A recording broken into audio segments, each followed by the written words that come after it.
اعوذ باللہ من الشیطان الرجیم بسم اللہ الرحمن الرحیم۔ کافی عرصہ سے میرے چند احباب مجھے اس بات کی طرف متوجہ کرتے رہے کہ حضرت جلال الدین رومی رحمۃ اللہ تعالیٰ علیہ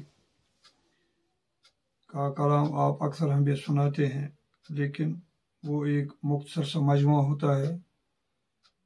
ہم یہ چاہتے ہیں کہ یہ فیض عام ہو جائے اور ہمارے جو عام تعلیم یافتہ لوگ ہیں ان تک بھی یہ باتیں پہنچ جائیں، کیونکہ جب قیمتی اشخاص کے پاس کوئی قیمتی شے پہنچ جاتی ہے تو اس کی وجہ سے وہ عام ہو جاتی ہے اور پھر اللہ کے بندوں کو اس کے ذریعے سے کافی فائدہ پہنچتا ہے۔ ہم وقت کی تلاش میں تھے کہ وہ کون سا وقت ہوگا جب ہم اس کام کا آغاز کریں گے، تو اللہ تعالیٰ کے فضل و کرم سے آج وہ موقع آ گیا کہ ہم نے اس کام کا آغاز کیا تاکہ ہم اپنے نوجوانوں کو اور مسلمان بھائیوں کو دو دنیا کی معروف ہستیوں سے آگاہ کریں۔ ایک حضرت جلال الدین رومی رحمۃ اللہ تعالیٰ علیہ اور دوسری ہستی علامہ اقبال رحمۃ اللہ علیہ۔ ایک کو تو پیر رومی کہتے ہیں جس کا اعتراف خود علامہ اقبال نے کیا ہے، اور دوسرے کو مرید ہندی کہتے ہیں، یعنی علامہ اقبال نے اپنے کلیات اقبال میں پیر رومی اور مرید ہندی کے عنوان کے تحت جو باتیں فرمائی ہیں، تو وہاں پر انہوں نے اپنے آپ کو ایک مرید کی حیثیت سے پیش کیا ہے، اور وہ کچھ سوالات مولانا رومی سے پوچھتے ہیں اور پھر ان کی کتاب سے ان کا جواب تلاش کر کے اس نے ان اپنے اشعار کے ساتھ ان کے جوابات کو بھی جوڑا ہے، اور پھر دراصل ہمیں یہ سمجھانے کی کوشش کی ہے کہ اے نوجوانوں، اے مسلمانوں، جب تک تم پیر رومی رحمۃ اللہ علیہ کے علوم سے اپنے آپ کو آراستہ و پیراستہ نہیں کرو گے تو تمہاری باتوں میں وہ اثر پیدا نہیں ہوگا جو ہونا چاہیے۔ چنانچہ اس سلسلے میں سب سے پہلے دیکھنے کی بات یہ ہے، غور کرنے کی بات یہ ہے کہ ہمیں اس بات پر غور کرنا ہے کہ یہ شمس تبریزی کون شخص تھا اور مولانا رومی رحمۃ اللہ علیہ کون تھے، اور یہ روحانیت کا ایک دلچسپ واقعہ ہے جو کتابوں میں بیان ہوا ہے، کتابوں میں علماء نے لکھا ہے، اور اپنے بیانات میں بھی وہ اس کا تذکرہ کرتے ہیں۔ اور دنیا کے اندر واقعہ دو قسم کے ہوتے ہیں، کوئی واقعہ معمولی واقعہ ہوتا ہے اور کوئی واقعہ ایسا ہوتا ہے جسے ہم غیر معمولی واقعہ، جس کو انگریزی زبان میں ایکسٹرا آرڈنری کہتے ہیں۔ تو اب دیکھنا یہ ہے کہ مولانا رومی رحمۃ اللہ علیہ جو اپنے وقت کے بہت بڑے صوفی بھی تھے اور اپنے وقت میں ایک امام کا درجہ حاصل کر چکے تھے، تو دیکھنے کی بات یہ ہے کہ آخر وہ کون سا واقعہ ہے جنہوں نے ان کی زندگی میں بھی ایک زبردست انقلاب لایا۔ بسم اللہ الرحمن الرحیم۔ گزشتہ کال ہم نے اس بات کا ارادہ کیا کہ ہم انشاءاللہ تعالی پیام مولانا رومی رحمۃ اللہ تعالی علیہ کو عام کرنے کی کوشش کریں گے، جو مجلس علمی کے مقاصد میں سے ایک خاص مقصد ہے، اور ہم چاہتے ہیں کہ دنیا کے اندر اگر ایسے بزرگوں کے کلام کو عام کیا جائے اور انہوں نے جو اپنے کلام میں حکمت و دانائی کی جو باتیں بیان فرمائی ہے، اگر ان کو عام کیا جائے تو اللہ تعالیٰ کے فضل و کرم سے ملت کے نوجوانوں میں ایک صالح انقلاب آنے کی زبردست امید ہے۔ تو آج ہم اسی سلسلے کو آگے بڑھانے کی کوشش کریں گے، اور پہلے مرحلے میں میرا یہ ارادہ ہے کہ ہمارے نوجوانوں کو یہ معلوم ہو جائے کہ وہ کون سا قصہ ہے جس کی وجہ سے جلال الدین رومی کی زندگی میں ایک زبردست انقلاب آیا، اور یہ واقعہ سننے کے قابل ہے، اور اسلام کے اندر معجزات اور کرامات کے متعلق جو روایتیں ہمیں معلوم ہوتی ہیں، اس سے پتہ چلتا ہے کہ اللہ تعالیٰ نے مختلف پیغمبروں کے ذریعے سے مختلف معجزات کا ظہور فرمایا، اور کرامات جو ہوتی ہیں یہ بھی معجزات ہی کا ایک حصہ ہوتی ہیں۔ لیکن یہ کرامات اگر کسی پیغمبر کی کسی امتی سے صادر ہو جائیں گی تو اسے کرامت کہتے ہیں، اگر کسی پیغمبر کے ذریعے سے ظاہر ہو جائیں گی تو اسے معجزہ کہتے ہیں۔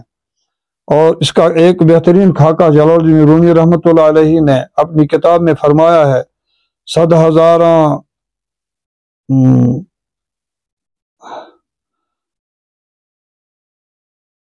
طبی جالی نوس بود، پیش عیسیٰ و دمش افسوس بود۔ حضرت عیسیٰ علیہ السلام کے زمانے میں ایک حکیم تھا جس کا نام جالینوس تھا۔ جالینوس کا تذکرہ کتابوں میں ملتا ہے، زبردست حکیم تھا، لیکن اللہ تعالیٰ نے حضرت عیسیٰ کے ذریعے سے ایک ایسا معجزہ صادر فرمایا کہ اس کی ساری کتابیں اور اس کی حکمت کی ساری کتابیں اس کے سامنے ان کی کوئی حیثیت نہیں۔ 100,000 طبی جالی نوس بود، پیش عیسیٰ و دمش افسوس بود۔ 100,000 یعنی لاکھوں یعنی ایسی کتابیں تھی پائی جاتی تھی، لیکن حضرت عیسیٰ علیہ السلام کے ایک پھونک کے سامنے اللہ تعالیٰ نے ان کے پھونک میں ایک ایسی تاثیر رکھی تھی کہ وہ کسی مردے کی قبر پر جا کر فرماتے تھے، کم بیز اللہ، اٹھو خدا کے حکم سے، تو مردہ زندہ ہو جاتا تھا۔ ایسے واقعات کا ہم انکار نہیں کر سکتے ہیں کیونکہ قرآن ایسے واقعات کی تصدیق کرتا ہے۔ اسی طریقے سے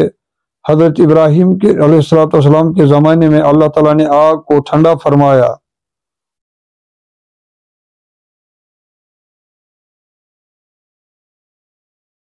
اسی طریقے سے جناب رسول اللہ صلی اللہ علیہ وسلم میں شعر و شاعری کا زبردست زور تھا اور رواج تھا، چلن تھا، اور عرب کے اندر جلیل القدر شعرا پائے جاتے تھے۔ 100,000 دفتر اشعار بود، پیش آن یک امی اشعار بود، یعنی 100,000 دفتر اشعار بود یعنی سینکڑوں اور ہزاروں قسم کے اشعار ادب میں پائے جاتے تھے، لیکن پیش آن لیکن اللہ تعالیٰ کے ایک امی بندے کے نبی امی کے سامنے یہ سارے دفتروں کے دفاتر جو تھے یہ بیکار ثابت ہو گئے۔ اور اسی طریقے سے اس کے بعد اسلام کے اندر کرامات کا پایا جانا، یہ تو ایک حدیث پاک میں بھی آیا، کرامات اولیاء حق، اولیاء اللہ کے ذریعے سے جو کرامات صادر ہوتی ہیں یعنی وہ حق ہیں، ان کا ہم انکار نہیں کر سکتے ہیں۔ تو ایک کرامت کے ذریعے سے اللہ تعالیٰ نے علامہ اقبال کی زندگی کا نقشہ تبدیل فرمایا، اور انہوں نے اس واقعے کو ایک حقیقی واقعہ مانا ہے اور اپنے کلام میں اس واقعہ کو منظوم انداز سے پیش کیا ہے۔ انشاءاللہ تعالیٰ پہلے میں اس کے مطلب تھوڑی سی تفصیل آپ کے سامنے بیان کروں گا، اس کے بعد وہ اشعار بھی میں پڑھوں گا جن کے اندر علامہ اقبال نے مولانا رومی کے ساتھ اپنی عقیدت کا زبردست اظہار کیا ہے اور فرمایا ہے کہ جب شمس تبریزی کو اللہ تعالیٰ نے مولانا رومی کے پاس پہنچا دیا تو مولانا رومی رحمۃ اللہ تعالیٰ علیہ نے ان کو دعوت کی اور ایک دعوت کے ذریعے سے اپنے گھر پر بلایا۔ وہاں پر جب شمس تبریزی پہنچے تو انہوں نے مولانا کے سامنے کتابوں کا ایک بڑا انبار پایا، تو شمس تبریزی نے مولانا رومی سے پوچھا کہ مولانا یہ چیز، اے مولانا مجھے فرمائیے یہ کیا ہے، آپ کی ارد گرد کتابوں کا اتنا بڑا انبار جو ہے اس میں کیا ہے؟ انہوں نے فرمایا کہ علم اس کے تو نے دانی، ان میں ایک ایسا علم بھرا ہوا ہے جو تو نہیں جانتا ہے۔ تو اس کے بعد یہ ہوا کہ جب اس نے یہ کہا تو شمس تبریزی کے اندر سوز عشق نے یعنی چھلانگ لگائی اور انہوں نے مولانا کو یہ سمجھانا چاہا کہ جب ایک آدمی پکا اللہ والا بن جاتا ہے تو پھر علم و حکمت از کتب دین از نظر کہ کتابوں کے ذریعے سے اس میں کوئی شک کی بات نہیں ہے، کتابوں کے ذریعے سے انسان کو علم حاصل ہو جاتا ہے اور حکمت کی باتیں معلوم ہو جاتی ہیں۔ لیکن دین از نظر، لیکن دین جو ہے وہ نظر کے ذریعے سے آدمی میں، جیسے کہ علامہ اقبال نے ایک جگہ حضرت اسماعیل کے متعلق بھی یعنی انہوں نے فرمایا ہے، یہ مکتب کی کرامت، یہ مکتب کی کرامت تھی، یہ فیضانی نظر تھا یا کہ مکتب کی کرامت تھی، سکھائے کس نے اسماعیل کو آداب فرزندی کہ اور ان کے اندر جو دینی آداب پائے جاتے تھے ان کو دیکھ کر بڑے بڑے عقلاء کی عقلیں جو ہیں وہ دنگ رہ جاتی ہیں۔ تو حقیقت یہ ہے کہ دین جو ہے صاحب نظر بزرگوں کی خدمت میں، جیسے کہ صحابہ کرام رضوان اللہ تعالیٰ علیہم اجمعین جناب رسول اللہ صلی اللہ علیہ وسلم کی خدمت میں حاضر رہتے تھے، اور حضور صلی اللہ علیہ وسلم کی صحبت کی برکت سے ان کے اندر دین کی حقیقت داخل ہو گئی، اس لیے صحابہ کو صحابی کہتے ہیں۔ وہ تو نمازیں بھی پڑھتے تھے، انہوں نے حج بھی کیے اور دوسرے اللہ کے راستے میں جہاد بھی کیا، ساری باتیں کی، وہ جو جن کا شریعت حکم دیتا ہے۔ لیکن ایک بات طے ہے کہ ان کے اندر جو دین آیا وہ جناب رسول اللہ صلی اللہ علیہ وسلم کی صحبت کی وجہ سے آیا، اور اس کے اندر ایسی زبردست تاثیر تھی کہ حضور صلی اللہ علیہ وسلم نے اپنے ان لوگوں کے لیے صحابی کا یعنی صحابی کے لقب سے ان کو نے فرمایا، اصحابی کن نجوم، میرے اصحاب جو ہیں وہ آسمان کے تاروں کے بے ایجہم اقتدیتم، جس کسی کی تم اقتدا کرو گے تو ہدایت پاؤ گے۔ تھوڑا سا صحابہ کا حوالہ دے کر میں یہ بات یعنی عرض کرنے کی کوشش کرتا ہوں کہ صحبت کے اندر اللہ تعالیٰ نے زبردست تاثیر لکھی ہے، جیسے کہ ہمارے پیر شیخ العالم شیخ نور الدین نورانی رحمۃ اللہ تعالیٰ علیہ فرماتے ہیں کہ پیروش بابتے پیروش موجی پیروشم دون شنگاش، وہ فرماتے ہیں کہ پیر ہی میرا باپ بھی ہے، پیر ہی میری ماں بھی ہے، پیر ہی میری دو آنکھوں کی روشنی بھی ہے۔ پیرن بیرس مینس وس ہو لوجی، انسان کے اندر ہڈیوں کے اندر جو وہ وس ہوتی ہے، تو شیخ العالم کے فرمانے کا مقصد یہ ہے کہ میں تو ہڈیوں کا ڈھانچہ ہے، لیکن ان کے اندر جو وہ جس کو کشمیر زبان میں واسی کہتے ہیں، تو وہ جو ہوتا ہے تو وہ پیر صاحب کی برکت سے میرے اندر مجھ میں داخل ہوگی، اور ان کا پیر حضرت میر محمد حمدانی رحمۃ اللہ تعالیٰ علیہ تھا، اور ان کے ساتھ بھی ایک عجیب و غریب قسم کا واقعہ کتابوں میں آیا ہے کہ جب میر محمد حمدانی رحمۃ اللہ علیہ کشمیر پہنچے تو ان کو اپنے والد صاحب نے وہاں کہا تھا کہ کشمیر میں ایک ننا منا بزرگ ہے، تو آپ وہاں جائیے، یا تو ان کو اپنا پیر بنائیے یا خود ان کا پیر بنیے، یعنی پیر بن کر آ جاؤ، یا ان کے ہاتھ پر بیعت کرو، یا ان کو بیعت دے دو یا ان سے بیعت لے لو، دو باتوں میں سے ایک بات کر کے آنا، دو کاموں میں سے ایک کام ضرور کرنا۔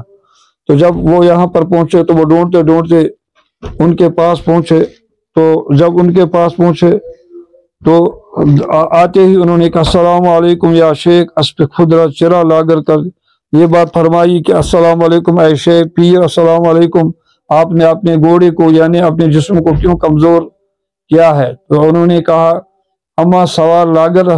جو سوار جو ہے وہ لاگر قسم کا آدمی، کمزور قسم کا آدمی ہے، اگر یہ گھوڑا زیادہ طاقتور بن جائے گا تو یہ سوار کو گرا دے گا۔ وہاں پر دو عورتیں بیٹھی ہوئی تھی جو شیخ کی تربیت میں رہتی تھی، تو انہوں نے کہا اے شیخ نشنید، اے شیخ کیا تم نے یہ بات نہیں سنی ہے کہ منزل رشید گارہ حاجب عصب نیست، جو لوگ منزل مقصود تک پہنچے ہوتے ہیں ان کو گھوڑے کی ضرورت ہی نہیں ہوتی ہے۔ چونکہ اس میں دعویٰ تھا تو حضرت میر محمد حمدانی نے عورتوں سے آیا شما بمنزل رشید عید، آیا تم بھی کسی مرتبے کو پہنچے ہیں؟ انہوں نے کہا بیک نظر ای فقیر منزل رشید ایم، اس فقیر کی ایک نظر سے ہم بھی کسی مقام کو پہنچی ہوئی ہیں۔ تو شیخ نے ان سے فرمایا، عورتوں نے کہا شما از کدام جنس ہے، مجھے یہ بتائیے کہ تم کس جنس کے ساتھ تعلق رکھتے ہو، مرد ہو یا عورتیں ہو؟ تو انہوں نے کہا اے شیخ نشینی دے، انہوں نے کہا اے شیخ کیا آپ نے یہ بات سنی ہے کہ طالب مولا مذکر آنند، کہ مولا کے جو طالب ہوتے ہیں وہ مرد ہوتے ہیں؟